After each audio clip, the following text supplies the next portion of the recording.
Hi, so this is about various things about this issue and what is this ITO idea. And to be serious, replied to it, and I was a little bit surprised uh, that there's something unintelligible a bit about this particular subject. I mean, it says something to me maybe about my perspective on this stuff, or else I don't know what. But the to me it's pretty straightforward. I mean, I'm analyzing thinking as an input-output process. I decided,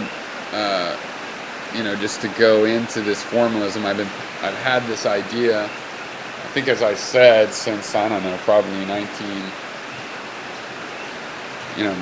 or 89 or something, and it came from thinking of about John Rawls's veil of ignorance, and how I would rather start working on things.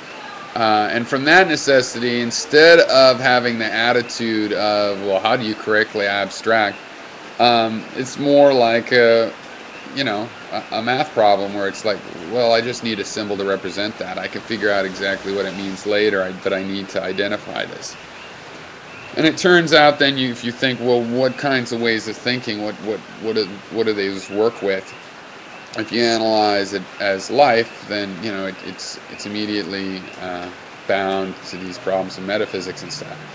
But if you just say, well, it has to do with perceptions, and you notice I didn't make a motor function a distinction.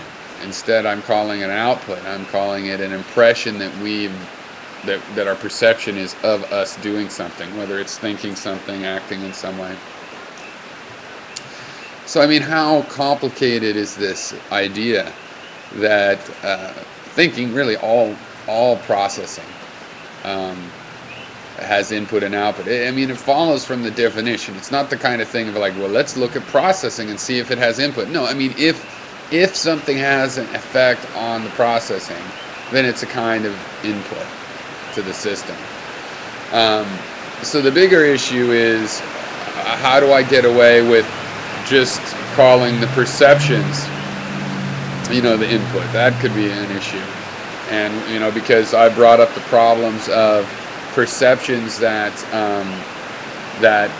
you didn't notice at the time, and then later you remember and you piece it together and remember, oh yeah, that's what those 5 things, because you had the original input, but you didn't have the thinking process that tied them together. Later on, you can go see that raw input, do the thinking process, and generate a conclusion, and it's a reperception as well as the production of a new output perception. And we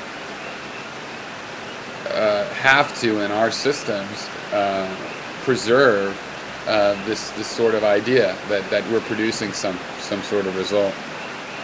And then we also have to adhere to the skeptical limitations of an embodied mind, that of course it's limited to what it can perceive.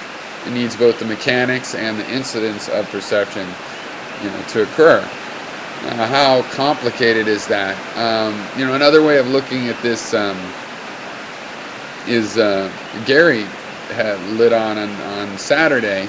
He was like, I was thinking about this, and it's basically what I've been advocating, and not so many words. I mean, I think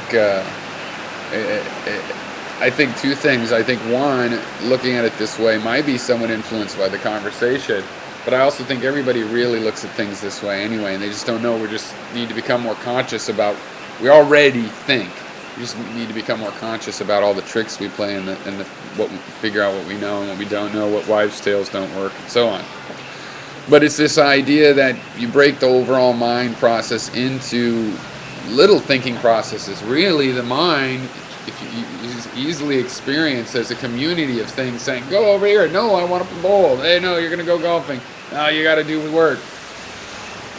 And all of these things can be analyzed as personalities. And furthermore, even though, they break down, they're not all real personalities, because like in your brain, if you broke it down into the 2 halves, I mean, a half a brain is able to have what you would consider a human personality.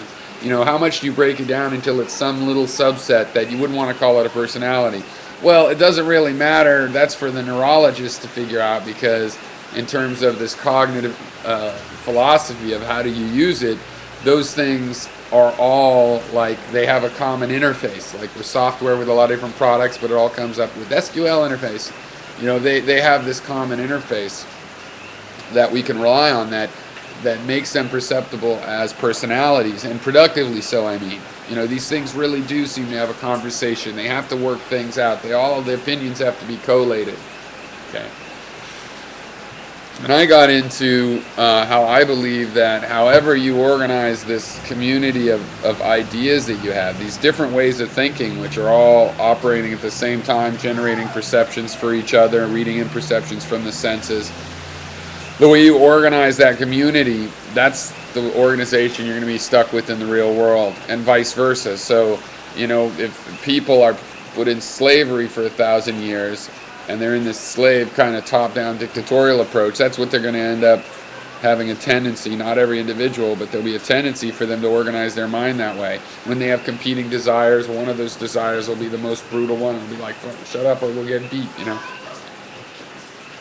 And after they're freed, they will still have this mindset, for example.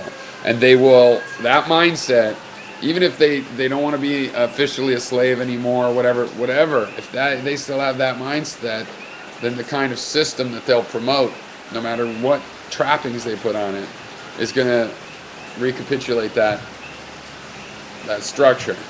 And so this is why I say we have to work on how we think to fix society. We need to work on how we think. The problem is that society is an expression of how people think. And yet it's also sort of not their fault in the sense that there has been thousands of years of oppression. And they've been taught to think all sorts of fucked up, oppressed ways. And then it recapitulates on the society. And if it's all going to be a big pile of shit forever, depends on if this cycle can be broken. What all the trends are, how much of a cycle is it, or are we learning, those kinds of questions, because there definitely is a feedback there. I tend to think people want to be free, and so they fight against the obvious slavery of the plantation, and then they're stuck with the mental slavery, and it's still kind of up in the air what they do with that.